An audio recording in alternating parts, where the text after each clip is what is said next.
While you're standing, we're going to... And we'll read our main text before we sit down. I know it's a change of pace lately. We've been reading the main text about halfway through, so we'll be doing Romans 3, verses 9 through 18. Thank you all for being here.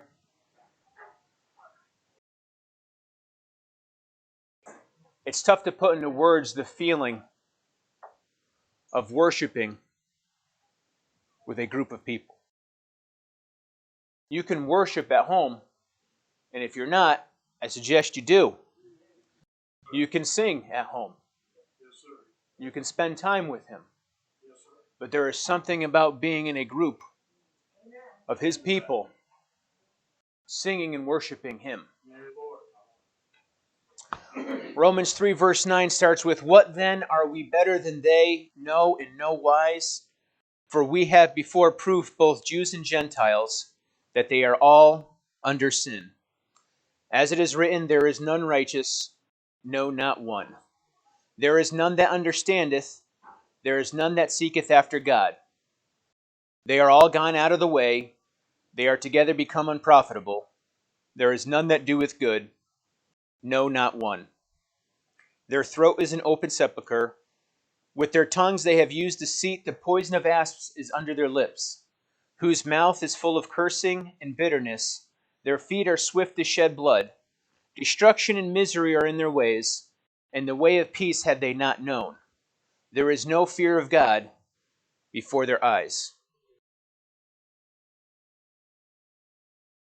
Before I ask Pastor to pray for our lesson, I know this is a heavy section. There's not a lot of hope if you read it and don't think about what is being revealed about our God. There is no need for a warning or instruction if destruction is to come. If I want to utterly destroy my enemies, I am not sending out emails. I'm not sending out flyers. I am not warning anybody, get out of town before I wipe it out. During Desert Storm, we would drop pamphlets warning civilians, get out. We are going to bomb this area. We would tell them, get out of here. This is what our intent is. If we truly meant destruction of everything there would be no warning. It would end. And I say that because the heaviness I feel reading this section, there is hope. There is no need for a warning if there isn't an opportunity to run to Him. Yes, Lord. Amen. I normally don't do titles for Sunday school, but the title of this one is Romans, None Righteous. Pastor, will you pray for our lesson? Amen. Amen. You may be seated. So, a brief recap for the first first four verses that we read from last week were verses 9 through 12. Last week, we finished the section on circumcision that carried over from chapter 2. The issues that the Jews wished to require circumcision to be required of the Gentiles. The result was seen in Acts 15, and that was that circumcision was brought Israel into a covenant with God they were not able to bear. And why would you place that burden onto those who were not called into that covenant?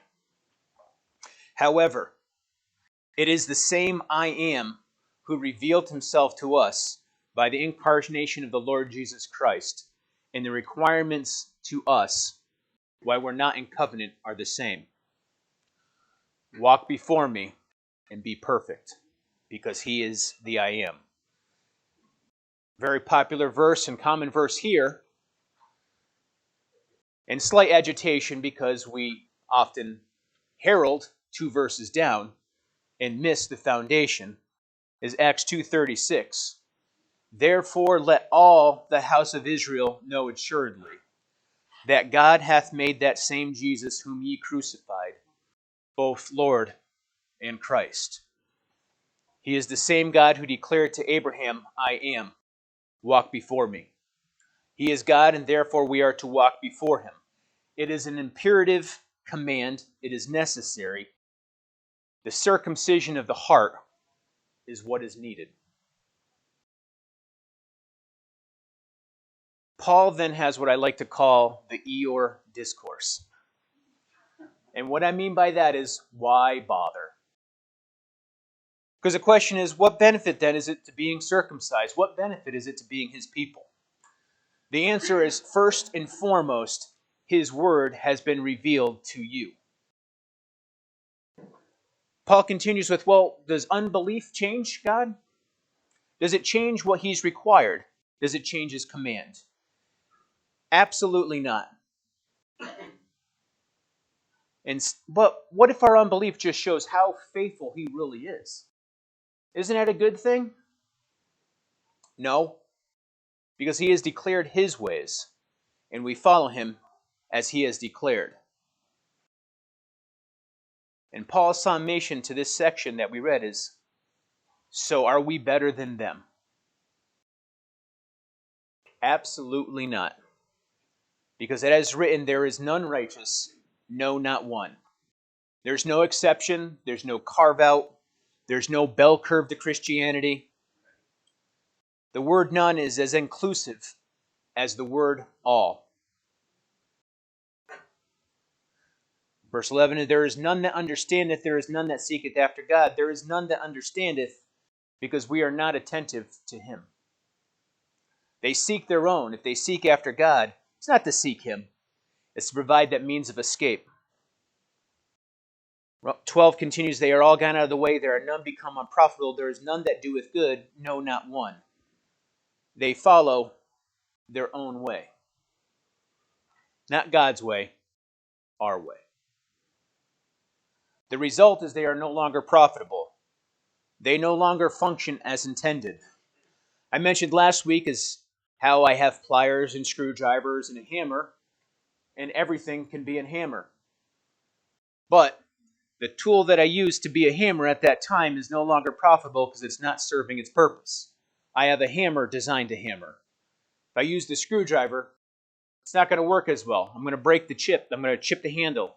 Next time I go to use the screwdriver, it's going to cut my hand. It's going to become unprofitable. It no longer fulfills its purpose and is unprofitable to me. And it's the same none. The same no one doeth good. No one bears the fruit they were designed for because they are outside the purpose for him. Doesn't really exclude anybody, does it? I like none less than all because I can find some places where all is good, where it's poured out on all flesh. All's better than none, but we don't have all here. So, as I was looking over some of the commentaries of the verses 13 to 18, which we're going to cover this week, a lot of them said it only applies to the Jews, or it only applies to the Gentiles. Well, I don't find that carve out. We've already said it's none. So we don't have any way of sitting on the sidelines and saying, none of these possibilities apply to me. None of these actions that we're going to discuss are my problem. There's nothing I do. Well, if you don't, great. But going through it, I found plenty of opportunities to indict myself.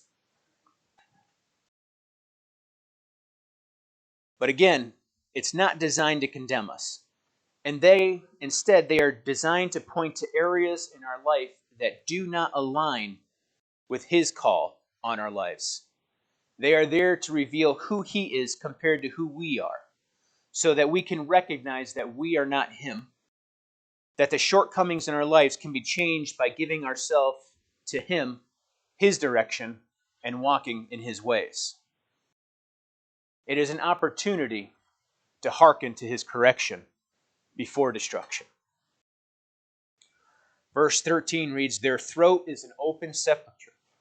With their tongues they have used deceit." Last week we looked where Paul was quoting Psalms, and these next lists that he goes through, he quotes some Psalms. These are verses that they would have been familiar with if they were really paying attention. As we go through, before we get into 13, but as we go through, we'll see that he talks about three general actions that the people are taking here. The first is talking in verses 13 and 14, walking, 15 to 17, and seeing in verse 18. Talking. Paul's quoting from Psalms 5:8. It says, "Lead me, O Lord, in thy righteousness because of mine enemies. Make thy way straight before my face." Two things there.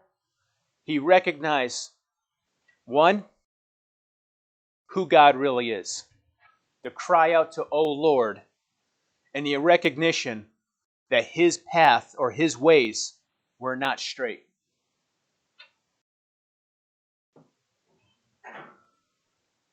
I don't know about you. Occasionally we'll go for a walk once it gets warmer. We love going to Northwest Park. There's plenty of flat areas. There's some parts you're going through the woods. I like walking it. And then there's people I can only describe as sociopaths who are running through the woods with roots. And I'm like, if I did even 4 or 5 steps, I am going to skid down here. And the last thing we need is Lifestar to pull me out of the woods. To have that kind of faith in the path. I'm kind of comfortable walking it. I can say is, when I had spinal fusion done, I never had to think about walking before. When you lose mobility or you hurt a knee, in this case I had some numbness in my foot, I never had to consciously think about walking because I learned it as a toddler. But to not trip and fall, what are you thinking about, honey? Oh, I'm thinking about walking. All right, maybe it's a man thing. No, it's a me thing. That's where my deep thoughts are, is making sure I don't fall. But that's on flat ground. But to have enough confidence to run through the woods where stuff is jutting out, where there's mud, when there's slipping, that compared to walking across flat carpet and not wanting to trip.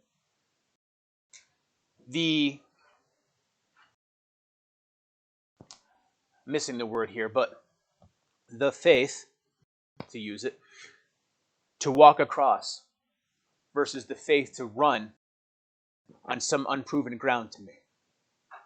And now we have to develop that where we are making sure we are walking straight, but knowing his paths, assured enough that when he tells us to run, we can run with confidence.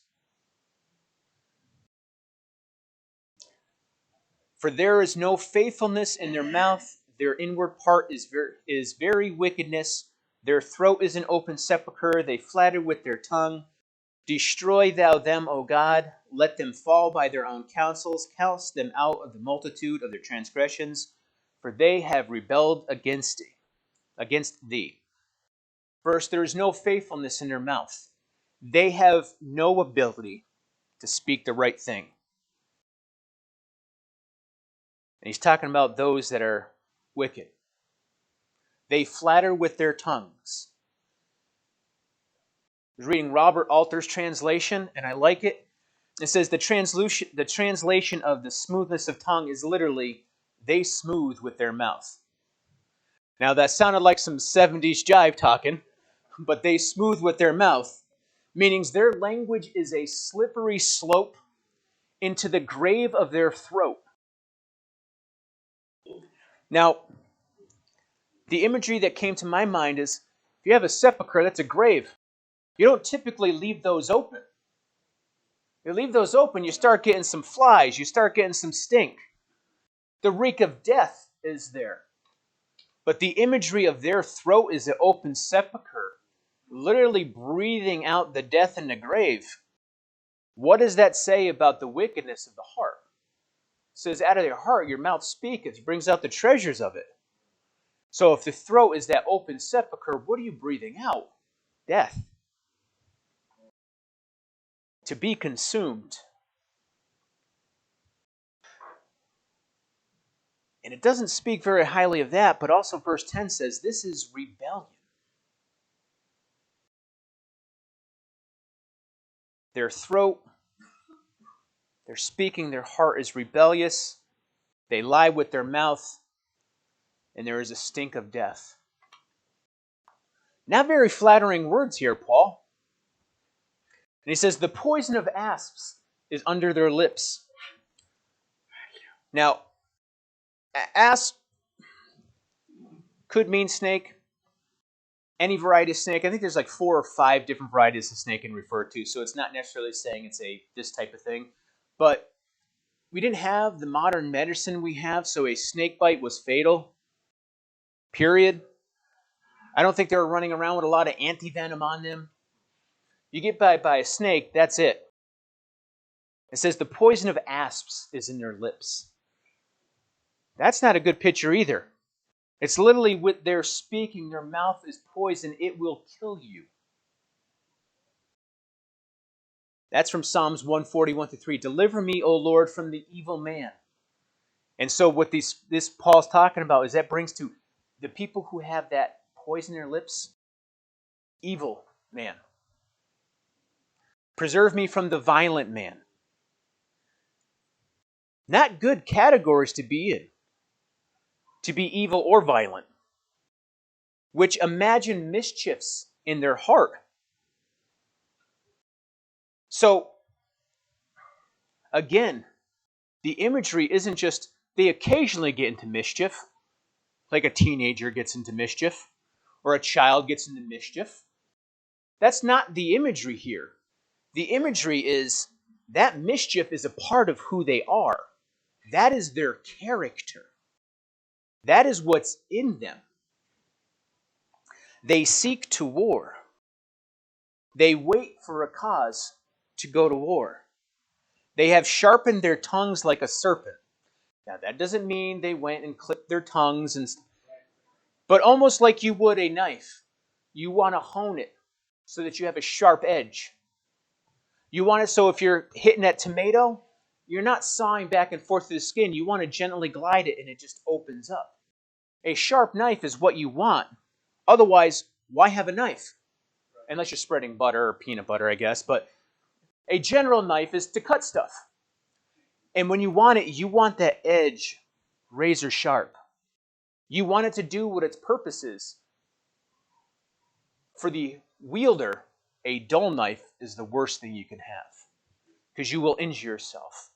But they're saying is they sharpen themselves. They're honing themselves. Their behaviors are causing them to be deadly like a serpent. An adder's poison is in their lips. Their intent, their heart, they have prepared themselves to poison. Their whole purpose is looking for war, looking for destruction. Not very good imagery. And it's great to sit on the sidelines and say, yeah, those people are horrible. Romans 3:14 says, whose mouth is full of cursings and bitterness. From Psalms 10:4, the wicked. Again, who he's describing is the wicked. Through the pride of his countenance will not seek after God. There is a choice there to not seek after God. It's not can't, they won't. God is not in his thoughts at all. He is not even a consideration to their actions. His ways are always grievous. What God has determined is right is not even in his thoughts, and that result is they are grievous. His judgments are far out of his sight, meaning what he has determined to be right and wrong is not in line with what God has declared as right as wrong. As for all his enemies, he puffed at them. He saith in his heart, again, YouTube, Facebook, your physical checkup. Pastor's doing an amazing series on the heart. If you've missed it, go and watch it. But he says, he saith in his heart's condition is, I shall not be moved. I have a hard heart. I am content with the condition I am in. I shall not be moved, for I shall never be in adversity. I am doing the right thing. I declare it's the right thing. His mouth is full of cursing and deceit and fraud. Cursing, filthy, improper language. Deceit is lies, the lack of truth, and fraud is the abuse of others for their own gain.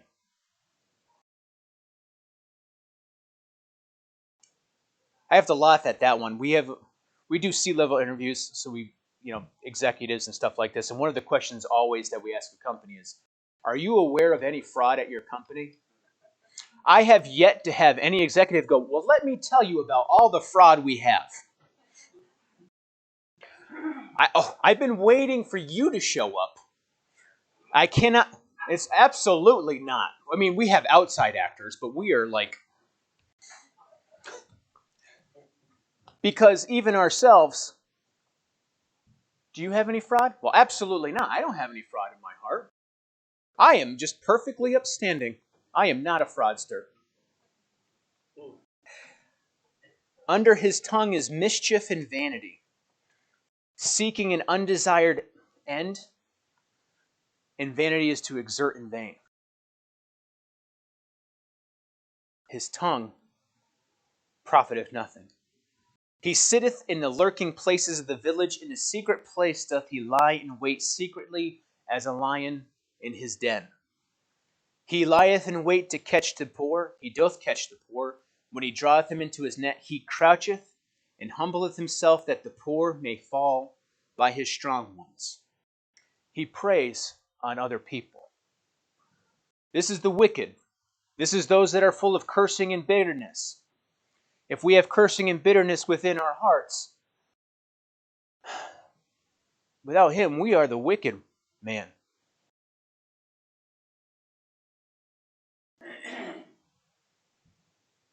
And the last verse from that section, verse 11, says, he saith in his heart, God hath forgotten.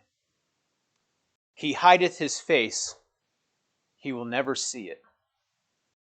Oh, what a delusion to be in that circumstance where we think we can hide anything from him. We say, well, like Adam, oh yeah, we run away so he won't find us. But to say in our heart that he won't know this, the veil that is pulled over by having those things in the heart. James 3, 6 through 10 says, and the tongue is a fire, a world of iniquity, so is the tongue among our members, that it defileth the whole body, and setteth on fire the course of nature, and is set on fire of hell. For every kind of beast and of birds and of serpents, of things in the sea is tamed, and hath been tamed by mankind. But the tongue can no man tame. It is an unruly evil, full of deadly poison. Therewith bless we God, even the Father. And I want to stop right there. That's a good part. But it doesn't. It says, and therewith curse we men, which are made after the similitude of God. Out of the same mouth proceedeth blessings and cursing. My brethren, these things ought not so to be. So as we finish up talking, the question is, what does our speech say about who we are? What does our speech proclaim about him? Notice I didn't say about him or reveal about him, because that's a lie. But what comes out of our, what does that proclaim about him? Does it spread falsehoods about our God as a lie about who he is? You have to be careful. 15 through 17, walking. Their feet are swift to shed blood. Destruction and misery are in their ways. That doesn't mean that the pathway has destruction and misery. Oh, there's destruction and misery in the way. No. Destruction and misery are your way. And the way of peace have they not known.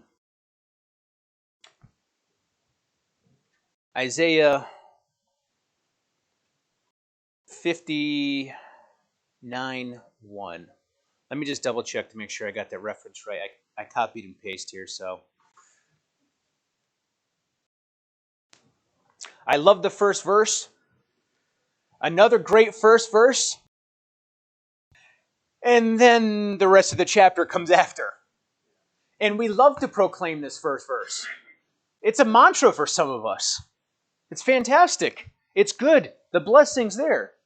Behold, the Lord's hand is not shortened, that it cannot save, neither his ear heavy, that it cannot hear. And that is great. And then the door slams in our face because it says, but your iniquities. Not his, are. So not only that revolving door of good going in and bad coming out, but it starts immediately with but your. There's no escape, it's mine. God is good, but me. When you read it, it's for you. So but your means me as the reader.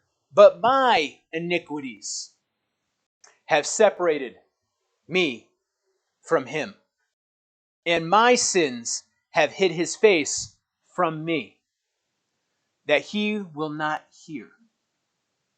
And I know I'm reading and I'm interjecting, but I'm making a point here. For my hands are defiled with blood, and my fingers with iniquity. My lips have spoken lies. My tongue hath muttered perverseness. None. There's that word again. None calleth for justice. No one looks for justice, because we fall on the wrong side of it. Don't call for justice for someone else because someone stepped on your toes. Yeah, but they stepped on my toes, but yeah, why do you got a bloody hammer in your hand? Well, don't worry about that. My toe is offended. None calleth for justice, nor any pleadeth for truth. Why would I want truth? That brings light. And I'm going to see the shame that's on my face, the darkness. I'm going to see the things that are just corrupt in my life. They trust in vanity and speak lies. They conceive mischief and bring forth iniquity. You know, I know these sections tie into certain parts that Paul talked about, but all these sections just kind of reiterate the talking, the walking, and seeing. They just hammer and hammer and hammer. They hatch cockatrice eggs. I had to look that up. I thought a cockatrice was a mythical bird. It's not, it's a snake. They hatch snake eggs and weave spiders' webs. That's not a good thing. They're not reptile dealers. They're not selling to Petco. That means they're hatching venom, poison, and they're weaving spider webs not because they're submitting photos to National Geographic, because they want to catch you, they want to snare you. That imagery is to catch prey, to devour them, to poison them. He that eateth their eggs dieth, and that which is crushed breaketh out into a viper. Their webs shall not become garments. That webs isn't designed to be silk. They're not making silken garments out of it. Neither shall they cover themselves with their works. Their works are works of iniquity, and acts of violence is in their hands. Their feet run to evil. That's telling. It's not I'm walking along and I happen to trip and stumble. It's not I accidentally. It's, oh, look, there's an opportunity to do wrong. Let me get there as quick as possible. How can I get into trouble as quickly as I can? Reminds me of playing that board game, Sorry. I don't care if I won as long as I drew that sorry card as often as I could to send someone home. And I can feign, oh, sorry. That's the imagery. They're waiting to pull the sorry card. I can't wait to get them. They excel in the path of wickedness. They're going pro. And they make haste to shed innocent blood. That haste means a quickening. They do everything in their power to get there, and then they do everything expediently to cause death. Their thoughts are thoughts of iniquity. Wasting and destruction are in their paths. They think of iniquity, their perverse thoughts. And I can't help but think of Romans 1, where we read, is because that when they knew not God, they glorified him not as God. Neither were thankful, but became vain in their imaginations, and their foolish heart was darkened. Professing themselves to be wise, they became fools and changed the glory of the uncorruptible God into an image made like to corruptible man, into birds and four-footed beasts and creeping things. Wherefore God also gave them up to uncleanness through their lust of their own heart, to dishonor their own bodies between themselves, who changed the truth of God into a lie, and worshipped and served the creature more than the Creator, who is blessed forever. Amen. For this cause God gave them up unto vile affections. Wasting and destruction are in their path. Wasting and destruction seem pretty similar, but the best I can get up with it, it's affliction and destruction. I don't want to just destroy. I want to cause as much injury as possible while I'm doing it. When you go into the city and they take down a building, they cordon it off, right?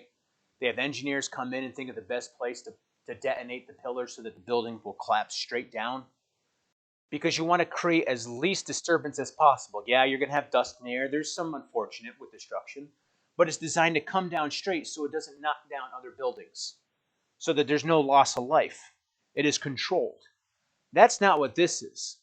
This is, how do I take that building down, and how do I inflict as much possible damage to every building around it, every car? Can I get people to go in there? Can I inflict as much as possible? This is the imagery Paul's bringing in there. These are those who run to shed blood. These are one who make haste. I can get there as quickly as I can. And the way of peace they know not. There is no judgment in their goings. They have no ability to discern what is the right or wrong path. And because of that, they make crooked paths. And whosoever goeth therein shall not know peace.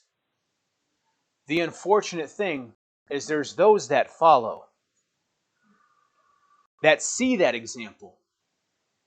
It's not just them. They create a crooked path and those follow. I don't know about you, but when you go hiking, I want to stick to the path. I don't care if it's a local park and if I walk one direction 1 mile, I'm in someone's backyard. I'm sticking to the path because it's cleared out. I can walk that way. Crooked paths, I don't want to, switch back. I want to get there as quickly as possible. Out crooked paths and others follow. Isaiah 57, 20, 21 says, but the wicked are like the troubled sea when it cannot rest, whose waters cast up mire and dirt. There is no peace, saith my God, to the wicked. Look at one more verse for those who are swift to do evil. Proverbs 1:10, my son, if sinners entice thee, consent thou not. And this is Solomon the teacher to the student, his son. But to the students, this is a warning. If they say, "Come with us, let us lie wait for blood, let us lurk privily for the innocent without cause. Let us swallow them up alive as the grave and whole, as those that go down into the pit. We shall find all precious substance. We shall fill our houses with spoil. Cast in thy lot among us. Let us all have one purse." That is never a good idea. My son, walk not thou in the way with them. Refrain thy foot from their path, for their feet run to evil and make haste to shed blood. Surely in vain the net is spread in the sight of any bird, and they lay wait for their own blood. They lurk privily for their own lives. So are the ways of everyone that is greedy of gain, which taketh away the life of the owners thereof. What do our actions declare about us? What do our actions proclaim about him? Verse 18 says, "There is no fear of God before their eyes." There is no reverence of who God is. He is not the focus. He is not before them. No wonder they don't walk straight.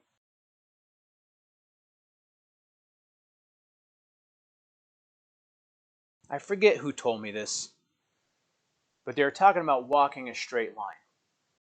And you don't do that by looking at your feet. You do that by looking at the horizon.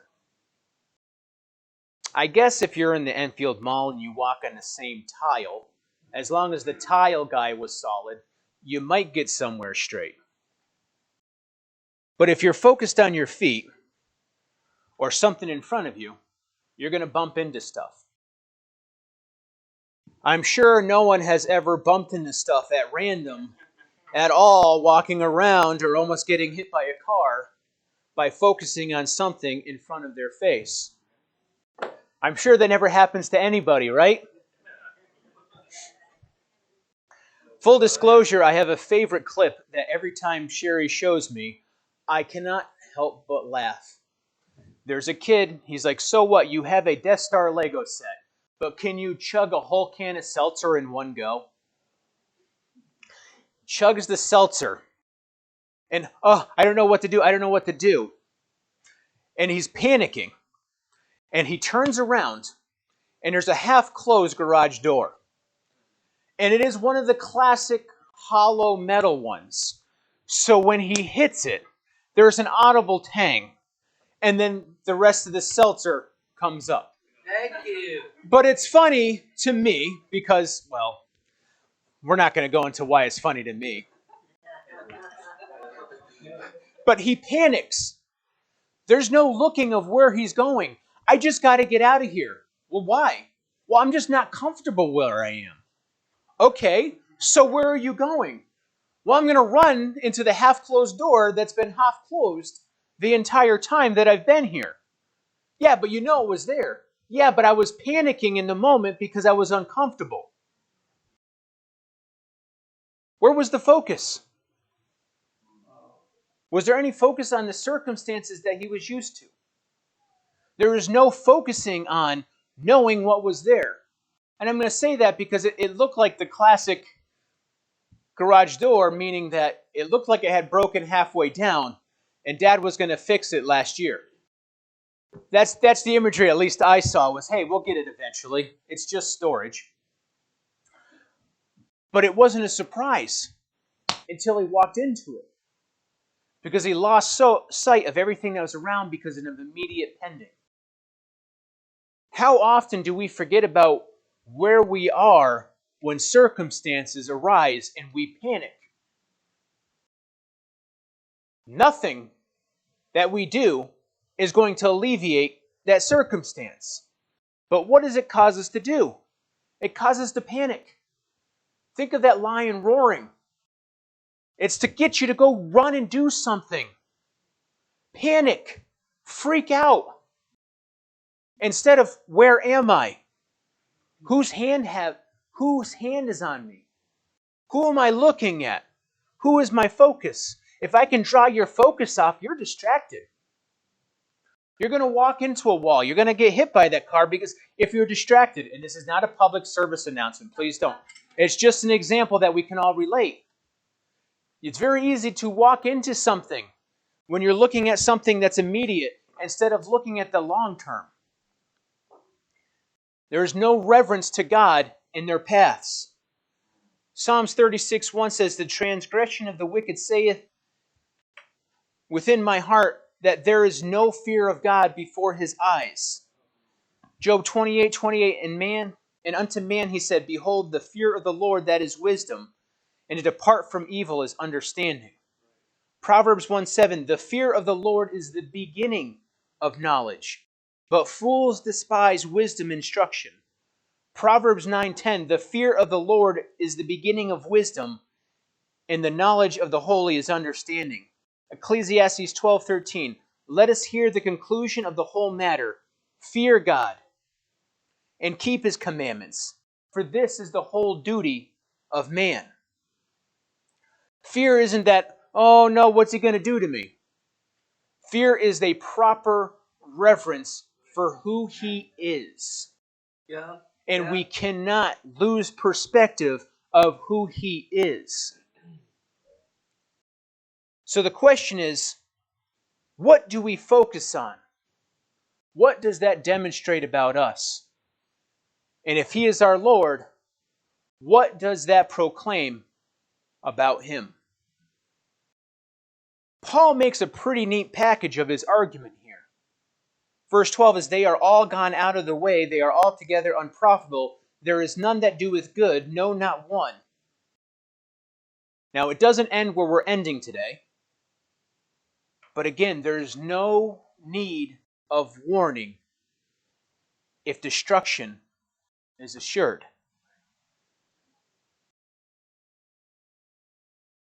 We read in Isaiah 57 or 59, "His hand is not short, but it is our sin."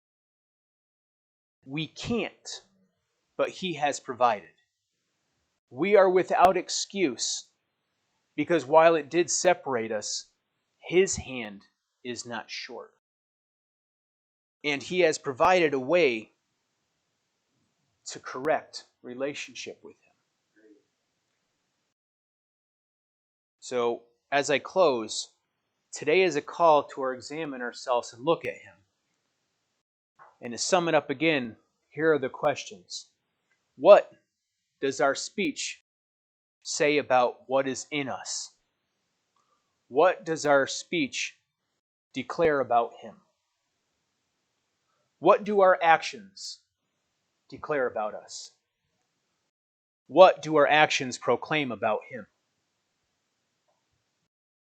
And what does our focus declare about us? And what does our focus proclaim about him? Sister Readout, would you please pray a closing for our lesson this morning?